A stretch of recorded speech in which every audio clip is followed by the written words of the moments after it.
আজকে সামগ্রিকভাবে দেখা গেল যে আরাবুলকে অ্যারেস্ট করা হলো এবং দীর্ঘদিন ধরে আরাবুলের সঙ্গে আপনার একটা সংঘাত রয়েছে এবং আজকে আরাবুলের অ্যারেস্ট, এটাকে আপনি কিভাবে দেখছেন? আমার সাথে আরাবুল ইসলামের ব্যক্তিগত কোনো সংঘাত নাই।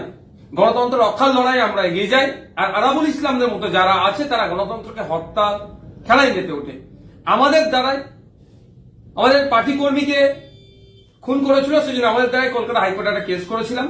শুনলাম নাকি সেই কেসের ইনভেস্টিগেশন চলছিল, যদি আমরা সিবিআই ইনভেস্টিগেশন চেয়েছি, যদিও কোর্ট দেয়নি।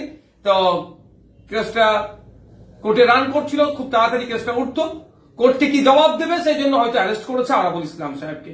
তবে ভাঙড়ে যে অশান্তি হচ্ছে পঞ্চায়েত ভোটকে কেন্দ্র করে, আমাদের কর্মীকে যারা হত্যা করেছে, নমিনেশন যারা করতে দেয়নি, যারা আমাদের ভোট যখন দিতে যাচ্ছিল আমাদের কর্মীদের মারধর করেছে, গুলি করে আমাদের কর্মীর পাকে নষ্ট করে দিয়েছে, এর মূল হোতা হচ্ছে আরাবুল ইসলাম নয়, শওকত মোল্লা।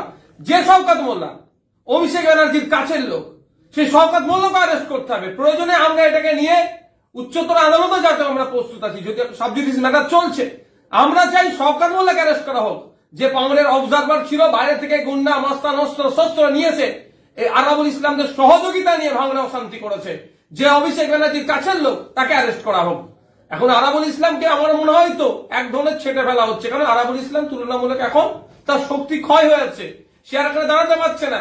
আর মমতা ব্যানার্জির ভাষায় দুধের গাই, তো দুধের গাই এখন দুধ দিতে পারছে না, সেই জন্য ওকে বাজারে তুলে দাও, অ্যারেস্ট করে দাও। এখন শওকত মোল্লাকে হয়তো ফুল প্লেজে খেলার মতো সুযোগ করে দেওয়া হচ্ছে। আমরা শওকত মোল্লার অ্যারেস্ট চাইছি।